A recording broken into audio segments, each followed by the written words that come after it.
సమస్యక కంగానా రానవద్దు జంజీ ఉద్యమాన్ని కూడా ఉద్దేశించి వాళ్ళు చేసిన ఉద్యమం కూడా వాంతొచ్చే విధంగా ఉంది, అదంతా ఒక మురికితరం అని చెప్పి కూడా మాట్లాడుతున్నట్టు పరిస్థితి. దీనిపై మీ స్పందన ఏంటి? కంగనా రనౌతా రనౌతా కంగాల్ రనౌతా అని నేను అనుకుంటున్నాను. తను చేసినటువంటి సినిమాల గురించి నేను మాట్లాడదలుచుకోలేదు, కానీ ఆమె నిజ జీవితంలో ఆమె ఎంత మంచిదో ఒక్కసారి ఆలోచించుకుంటే బాగుంటుంది. కంగనా రనౌత్ అనేట ఆమె 17 ఏళ్ళకే ఆమె చేసినటువంటి చరిత్ర కథ నేను చెప్పదలుచుకోలేదు. జనాలకు అందరికి తెలుసు, ప్రేక్షకులకు అందరికీ తెలుసు. ఆమె పోయి ఏదో పార్లమెంట్లో కూర్చున్నదని, 2014 ముందు స్వతంత్రం రాలేదని, ఇప్పుడేమో జంజిల్ని అందరినీ పట్టుకొని మురికి కాలువలు లేదు అని అంటే వీళ్ళందరూ పుట్టుకను గురించి మాట్లాడింది. అంటే కేవలం పిల్లల గురించే కాదు, పిల్లల తల్లిదండ్రుల గురించి కూడా వ్యంగ్యంగా మాట్లాడి ఈరోజు సభ్య సమాజం తలదించుకునే విధంగా మాట్లాడినటువంటి ఈమెని నిజంగానే ఆ రోజు ఎయిర్పోర్ట్లో ఎవరైతే చెళ్ళు అనిపించిండ్రో, ఇప్పుడు ఆమె ఆమె చెళ్ళు అనిపించింది. ధైర్యంతోనే ఉద్యోగం వదులుకోనైనా చెళ్ళు అనిపించింది. ఆ రోజు రైతులని నానా గోసబెట్టి రైతుల విషయంలో మాట్లాడినటువంటి కంగనా రనౌత్కి చెళ్ళు అనిపించింది. ఇక కొన్ని రోజులైతే ఈమె బయట తిరిగే పరిస్థితులు కనబడవు. ఇప్పుడు జంజీలు ఒక్క చోట కాదు, ఒక్క ఊర్లో కాదు, ఒక్క రాష్ట్రంలో కాదు, దేశం మొత్తం జంజీలు కనబడుతున్నారు. ఈరోజు విద్యార్థి యువత వాళ్ళు ఏదో 1-2 ఏదన్నా చిన్న చిన్న తప్పిదాలు జరిగితే జరుగుండొచ్చు కాక, కానీ ఆ తప్పిదాలను పట్టుకొని పూర్తి యావత్ యువతని విద్యార్థులని ఈరోజు అవమానించే విధంగా వాళ్ళు గట్టర్లని లేదా మురికి కాలువల నుంచి పుట్టిండ్రనో ఇంకా రకరకాలుగా వాళ్ళ పుట్టుక గురించి మాట్లాడినవి ఈమెకి వాళ్ళందరూ అవసరం లేదంటున్నాను నేను. నిజంగానే నాలాంటి దానికి కనుక ఎక్కడన్నా కనబడిందంటే చెళ్ళు అనడం కాదు, 4 సార్లు వాయించి మళ్ళీ నిజంగానే ఆ మురికి కాలువలో తల వంచి ఆమెను తీసుకొని పోయి మురికి కాలువలో కింద మీద వేసి లేపితే బాగుంటుందేమో అనిపిస్తుంది. ఆమె స్విమ్మింగ్ పూల్లలో స్విమ్మింగ్ చేసినట్టు, లేకపోతే ఆ డ్రెస్సులు వేసుకొని ఏదో జనాలను ఆకర్షించినట్టు నీవి వీడియోలు చూస్తే సమాజం అసహించుకునే విధంగా ఉంటాయి నువ్వు చేసినటువంటి సినిమాలు. నువ్వు పోయి సనాతన ధర్మం గురించి మాట్లాడేటటువంటి పార్టీలో నువ్వు ఉండి మాట్లాడుతున్నటువంటి పార్టీలో ఇట్లాంటి దరిద్రులే అందరు ఉంటారు అనేది నాకు కూడా అనిపిస్తోంది. ఎంతమంది మాట్లాడతారో అంతమంది చరిత్ర అంతా దరిద్రమే. ఎంతమంది భారతదేశం ప్రజల గురించో లేకపోతే భారతదేశం ఉనికిని గురించో మాట్లాడేటోళ్ళు అందరు దరిద్రులే బీజేపీ పార్టీలలో చేస్తారు. నిన్న మొన్నటిదాకా ఈడ తెలంగాణలో ఒకటి, ఈరోజు కేంద్రంలో అదొకటి. అందరూ భారతదేశంలో యువతని ఈరోజు ఒక టార్గెట్ చేసి, ఎందుకంటే మీరు అసహించుకుంటున్నామని మాట్లాడేటటువంటి ఆ యువతకే ఈరోజు దేశం పట్టం కడుతుంటే విద్యార్థులు ఆత్మహత్యలు చేసుకొని చచ్చిపోయి, నీట్ పేపర్ లీకేజ్ అయ్యి కేంద్ర మంత్రి రాజీనామా చేసి, అదే విదేశాంగ శాఖ మంత్రి ఎక్కడి నుంచి డబ్బు రాలేదు, మాకు అలాంటి ఎక్కడ కూడా ఆనవాళ్ళు లేవు అని చెప్పినాక కూడా నోటికి వచ్చినట్ల ఇష్టం వచ్చినట్ల ఒకతేమో బిర్యానీల గురించి మాట్లాడుతుంది, ఒకతేమో పుట్టుక గురించి మాట్లాడుతుంది, ఒకతేమో ఇంకో రకంగా మాట్లాడుతుంది. ఈ రకరకాల విన్యాసాలు చేసేటటువంటి వీళ్ళకి నిజంగా ఆడదని కూడా చూడకుండా ఇది బయట ఏడ దొరుకుతాడు దీన్ని 4 దన్ను నేను చెప్తున్నాను. అంటే మాట్లాడుతున్న అక్కడ స్టూడెంట్స్ కాదు ఉన్న దాంట్లో వాళ్ళ బట్టలు ఏమైనా అట్లా వేసుకుంటారు అని బట్టల గురించి కూడా ప్రస్తావించి అలాగే నేను ఇప్పుడు మీరు మాట్లాడుతున్న వాళ్ళు అడుగుతున్న వాళ్ళు అందరు అబ్బాయిలు, కానీ నేను ఒక ఆడపిల్లగా అలాంటి దానికి జవాబు చెప్పొద్దు. కానీ ఆమె నటించినటువంటి సినిమాలు చూడడానికి కుటుంబంతో ఎవరైనా వెళ్ళడానికి ఇష్టపడతారో ఫస్ట్ అది చెప్పండి. ఎవరు ఏ బట్టలు వేసుకున్నారు అనేది లక్షల్లో ఒకళ్ళని చూపించడం కాదు, లక్షల మంది ఉద్యమం చేసిండ్రు, లక్షల మంది నిరసన తెలియజేసిండ్రు. అందులో ఎవ్వరు కూడా ఏ పార్టీకి సంబంధించిన వాళ్ళు కాదు, ఎవ్వరు కూడా రాజకీయం నీలాగా దొంగ రాజకీయం చేసేటోళ్ళు కాదు. అందరికీ భారతదేశం స్వతంత్రం ఎప్పుడు వచ్చిందో తెలుసు, ఎన్నేళ్ళైందో తెలుసు. కానీ నీకు మాత్రం బీజేపీ మోదీ నామం చెప్పించిన దాకా బతకలేని నీ పరిస్థితి. 2014 ముందు స్వతంత్రం, ఇట్లాంటి వాళ్ళు పండ్లు రాలగొట్టాలి. స్వతంత్రాన్ని గురించి వ్యంగ్యంగా మాట్లాడి, ప్రజాస్వామ్యం గురించి వ్యంగ్యంగా మాట్లాడి, స్వతంత్రమే రాలేదు మన భారతదేశానికి ఇప్పుడు వచ్చిందన్న ఒకప్పుడు ఇట్లాంటి మాటలు మాట్లాడితే శిక్షలు పడుతుండే, వాళ్ళకి జైలు శిక్ష అవుతుండే, ఎఫ్ఐఆర్లు బుక్ అవుతుండే. ఈరోజు బాజాప్తా దేశం మీద ఇష్టం వచ్చినట్ల మన దేశ స్వతంత్రం గురించో లేకపోతే రాజ్యాంగం గురించో ఇష్టానుసారంగా మాట్లాడడానికి మాట్లాడినంత డబ్బు అన్నట్ల కేంద్రం వాళ్ళు సమర్పించుకుంటారు. ఈ దయ్యంది బట్టల గురించి మాట్లాడుతుంది. బట్టల గురించి మాట్లాడేటప్పుడు నీ శరీరాన్ని ఎంత మట్టుకు కప్పుకున్నో, ఎంత మట్టుకు ప్రేక్షకులు నీ సినిమాల్ని చూడడానికి అసహించుకున్నారు అనేది నీ సినిమాలు నువ్వు చూసుకుంటే చాలు, ఎవ్వరు అవసరం లేదు. కానీ యువతను ఆకట్టుకునాలనో లేకపోతే ఇట్లాంటి అసభ్యకరమైనటువంటి సినిమాలు చేయడం వల్ల నువ్వు బాగుపడ్డావేమో, నీకు డబ్బు వచ్చిందేమో. కానీ మేము ఈరోజు అడుగుతున్నాం, మరి సమాజాన్ని పాడు చేయడానికి కాకపోతే ఇట్లాంటి సినిమాలు నువ్వు ఎందుకు తీసినావు నాకు చెప్పాలి. ఎవరమ్మా బట్టలు చింపుకొని వండిలాగా సగం వేసుకొని వచ్చి బిక్నీ డ్రెస్సులు వేసుకొని వచ్చి ఆడ ఉద్యమం చేసి నిరసన తెలియజేసిన సిగ్గుండాలే. ఆ పోలీసు వాళ్ళు ఎవరైతే ఆడపిల్లల మీద అసభ్యంగా ప్రవర్తించి ఎక్కడ పడితే అక్కడ టచ్ చేసి ఎక్కడ పడితే అక్కడ అవయవాల మీద టచ్ చేయడమే కాకుండా బట్టల్ని చింపినటువంటి ఆ పోలీస్ రూపంలో ఉన్నటువంటి కొంతమంది గుండాలు, కొంతమంది నిజమైన పోలీసు వాళ్ళు కూడా మహిళల ప్రక్షాళన ఆ విధంగా అసభ్యంగా ప్రవర్తిస్తే నువ్వు ఒక ఆడదానిలాగా వాళ్లకు ఈ విధంగా ఆడపిల్లలకి ఈ విధంగా చెయ్యొద్దు అని ఒక స్టేట్మెంట్, అది వాళ్ళు దేనికోసం కొట్లాడిన సెకండరీ, వాళ్ళు ఏంటి అనేది సెకండరీ. ఆడపిల్లల గురించి ఆ విధంగా మిస్బిహేవ్ చేసినటువంటి వాళ్ళ మీద నువ్వు ఒక్క స్టేట్మెంట్ ఇవ్వలేదు కాదు కదా, మళ్ళా వాళ్ళనే ఇబ్బంది పెట్టి వాళ్ళనే అనరాని మాటలని అని నువ్వు అదేమో అంటారు పతివ్రత వండి పెడితే రాత్రి అంతా సల్లగా కాకుండా పొద్దుగాలు వచ్చి ఓడో తినిపోయినట్టు ఉన్నది. ఇక నీ కథ, నీకో దండం, నీ మాటలకో దండం. అసలు ఈమె పార్లమెంట్కి తీసుకొని వచ్చి ఆ ఓట్లు వేసిన వాళ్ళు ఎవరో పెద్ద మనుషులు నాకైతే తెలియదు. కానీ నువ్వు ఇట్లాంటి ప్రదర్శనలు చేసే ఓట్లు సంపాదించిన నేను అనొద్దు, ఒక ఆడదాన్ని నేను అనొద్దు. కానీ అట్లనే సంపాదించినేమో నిజంగా నిజమైన ఓట్లు మాత్రం నీకు వెయ్యలేదే అనుకుంటున్నాను నేను. ప్రజాస్వామ్యం ఉన్నటువంటి వాడు సిగ్గున్నోడు నీకు ఓటేయలేదు అనుకుంటున్నా. సిగ్గు తప్పే ఓటేస్తే నువ్వు పోయి పార్లమెంట్లో కూర్చున్నావు అనుకుంటున్నా. ఎందుకంటే ప్రతిసారి అవమానిస్తు, ప్రతిసారి దేశం గురించి కించపరుస్తున్నావు, ప్రతిసారి మహిళల గురించి మాట్లాడుతున్నావు, ప్రతిసారి నువ్వు సినిమాలో తెర మీద అడ్డమైనటువంటి వేషాలేసి అంగాలన్నీ చూపించుకుంటా ప్రదర్శనలు చేసినటువంటి నువ్వు వచ్చి బయటకు వచ్చి మాట్లాడితే నాకు అది చూస్తున్నటువంటి జనాలు ఫ్యామిలీతో పోయి కూర్చొని చిన్నపిల్లలతో సినిమాలు చూడాలంటే సిగ్గుపోతుండే నీ సినిమాలు చూడాలి. అసలు దాన్ని వచ్చి షాజోగి లాగా ఈరోజు ముచ్చట్లు చెప్తే ఈయనట్లు ఉన్నారు ఎవడన్నా.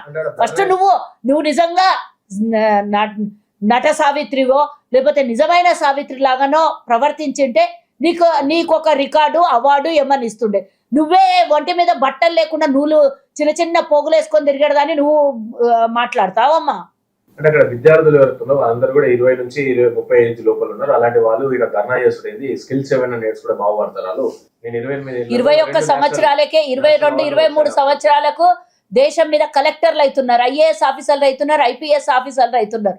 మరి వాళ్ళందరినీ కూడా స్కిల్స్ నేర్చుకోమనండి, 60 ఏళ్లకు ఉద్యోగం చేయమనంటే మరి మోదీ హయాల్లో 60 ఏళ్లకు ఉద్యోగాలు ఇచ్చి 100 సంవత్సరాలకు ఏమన్నా రిటైర్మెంట్ 100 సంవత్సరాలకు చేస్తే బాగుండేమో నాకైతే తెలియదు. మరి ఈరోజు జంజీలందరూ కూడా మా రాష్ట్ర ముఖ్యమంత్రితో సహా అందరూ కూడా యువత రావాలి రాజకీయాల్లోకి, యువత దేశాన్ని కాపాడాలి అని అందరూ చెప్తుంటే ఇదేమో దొంగ మొఖంది వాళ్ళనేదో స్కిల్స్ నేర్చుకోమంటుంది. స్కిల్స్ నేర్చుకొని వచ్చిండ్రమ్మా, వాళ్ళందరికీ తెలుసు స్కిల్స్ నేర్చుకోవడం, చదువుతో పాటు స్కిల్స్ నేర్చుకుని ఉండదు. నువ్వు సినిమా నటనతో పాటు నటించడం ఎట్లా నేర్చుకున్నావో, జనరల్గా పబ్లిక్లోకి వచ్చినప్పుడు ఎట్లా నటన చేస్తున్నావో వాళ్ళు చదువుతో పాటు నిజంగానే స్కిల్స్ నేర్చుకున్నారు. నీలాగా నటన మాత్రం నేర్చుకోలేకుండా ఉండొచ్చు. అంటే ఎవరికి పుట్టిరు ఎట్లా పుట్టిరు అని చెప్పేసి కూడా అనడం జరిగింది. మరి ఆమె ఎవరికి పుట్టిందంట నేను అడిగితే బాగుంటుందంటనా? ఆమె ఎవరికి పుట్టిందో, ఎందుకు పుట్టిందో, ఎట్లా పుట్టిందో, ఒళ్ళు చూపించుకోవడానికి పుట్టిందా లేకపోతే మోదీ కోసం పుట్టిందా, ఎవరి కోసం పుట్టిందో నాకైతే తెలియదు. కానీ దేశాన్ని రక్షించే మహిళ అయితే కాదు, దేశం కోసం అయితే పుట్టింది కాదు. నువ్వు ఒకరి పుట్టుక గురించి ఇందాకనే అన్నా, నేను వాళ్ళ పుట్టుక గురించి మాట్లాడిన దానివి నువ్వు యువతివి. అసలుకి ఒక తల్లిదండ్రిని అవమానించే అంత స్థాయి నీకు ఏడికేలు వచ్చింది. నీకు ప్రజాస్వామ్యం ఇచ్చి నేను పార్లమెంట్లో కూర్చోబెడితే ఇంత పెద్ద మాట అంటే నిన్ను తీసుకుపోయి జైలు వేస్తలేరు చూడు. ఇంకా ఇప్పటిదాకా ఉట్టికి కూర్చున్నటువంటి ఈ మన భారతదేశ ప్రభుత్వాన్ని అనాలే సిగ్గుపోయిందని. నిన్న రేవంత్ రెడ్డి గారు మాట్లాడుతూ ఇంజనీరింగ్ అంటే రాష్ట్రంలో ఇంజనీరింగ్ సంబంధించి అంతా కూడా క్రిమినల్ వేస్ట్ అదంతా చేసి ఇంజనీరింగ్ చేసి వేస్ట్ అని చెప్పేసి నిన్న రేవంత్ రెడ్డి గారు వ్యాఖ్యానించారు. ఏందమ్మా ఇంజనీరింగ్ కోర్సులు ఇంకా చేసి విద్యార్థులందరూ వేస్ట్ అన్నట్టు నిన్న మాట్లాడారు. దానికి అంటే ఇంజనీరింగ్ కోర్సులు వేస్ట్ అనుకునే దాని మీద రేవంత్ రెడ్డి గారు మాట్లాడినటువంటి మాటల్లో కొన్ని నిజమైనటువంటి అర్థాలు తీసుకోవాలి. లక్షలాది ఉద్యోగాలు పోతున్నాయి సాఫ్ట్వేర్ ఉద్యోగస్తులకి. మరి ఒకవేళ ఒక్కదాని మీదనే డిపెండ్ అయితే గనక వివిధ రంగాలలో ఉండాలి అన్నాడు. ఇంజనీర్ వేస్ట్ అనే దాని మీద కాదు, రేవంత్ రెడ్డి గారు మాట్లాడినటువంటి మాటలు పూర్తి స్థాయిలో అర్థం చేసుకోవాలి. లక్షలాది ఉద్యోగాలు పోతున్నాయి సాఫ్ట్వేర్ ఉద్యోగస్తులకు. కాబట్టి అన్ని రకాల దాంట్లలో అవగాహన, వ్యవస్థలలో ఉంటే బాగుంటుంది. ఒక్క వ్యవస్థనే పట్టుకొని సాఫ్ట్వేర్ ఉద్యోగం కోసం ఇంజనీరింగ్ చదువుకొని తర్వాత కొన్ని రోజులు ఉద్యోగం కోసం తిరిగి ఏదో అరాకొర ఉద్యోగం వచ్చి సంపాదించి పెళ్లి చేసుకున్న తర్వాత ఆ ఉద్యోగం ఊడిపోతే ఇటు అయితే ఆడపిల్ల అయితే అత్తగారింట్లో, మగపిల్లగాడైతే భార్యను పోషించే పరిస్థితులు లేకుండా పోతున్నాయి. ఉన్నటువంటి cost of living high expensive అయ్యింది. కాబట్టి అన్ని స్కిల్స్లలో ఉంటే బాగుంటుంది, అన్ని రంగాలలో ఉంటే బాగుంటుందని రేవంత్ రెడ్డి గారు చెప్పినటువంటి మాటకు అర్థమని నేను అనుకుంటున్నా. మీరు కూడా దాన్ని తప్పు మాటలు కాకుండా నిజంగా వ్యవస్థ ఒకటే వ్యవస్థలో ఉంటే ఒకటే దానికి పరిమితం కాకుండా అన్ని రంగాలలో కొంతమంది డివైడ్ అయితే అన్ని రంగాలలో ఉద్యోగాలు వస్తాయనే మీనింగ్ ఉంటుందని మీరు కూడా అర్థం చేసేటట్టు చెప్తే బాగుంటది. అంటే ఇంజనీరింగ్ చేసిన యువతకి ఎవరికి కూడా కాగితం ఇచ్చి తెల్ల కాగితం ఇచ్చి ఏమైనా రాయమంటే రాయనికి కూడా రాదు అని చెప్పేసి అట్లా యువతని మాట్లాడారు అని చెప్పేసి కూడా మండిపడతాను. నువ్వు ఉన్నావా మాట? నువ్వు విన్నావా? తెల్ల కాగితం ఇస్తే రేవంత్ రెడ్డి గారు అన్న మాట అంటే షార్ట్స్ విన్నావా లేకపోతే ప్యూర్ గా మొత్తం రేవంత్ రెడ్డి గారు మాట్లాడింది విన్నావా? అట్లాంటి షార్ట్స్ పెట్టడానికి ఎన్నెన్ని ఉంటాయి? ఆ షార్ట్స్ కి నువ్వు మొత్తం ఒకసారి చూపి, ఒకసారి మొత్తం చూడు. ఒకసారి పేపర్లో వచ్చింది కాదు, రేవంత్ రెడ్డి గారు మాట్లాడిన మాటలు వినాలి. రేవంత్ రెడ్డి గారు దేన్ని ఉద్దేశించి మాట్లాడినో ఏది అనేది ఫుల్గా వీడియో చూసి ఫుల్గా దాన్ని అవగాహన చేసుకుంటే బాగుంటుంది. దాన్ని షార్ట్లు చేసి కట్ చేసి ఇదే కరెక్టు అని రేవంత్ రెడ్డి గారు అన్నారు అనే చెప్పిన మాటకి నేను ఏకీభవించను. హైడ్రా రంగనాథ్ గురించి ఏం చెప్తారక్క? 100 కొబ్బరికాయలు కొడతాం మేము, ఆయన తీసేస్తా అని చెప్పేసి బీఆర్ఎస్ మరి ఎందుకంటే కబ్జాలు చేసింది వాళ్ళే కదా.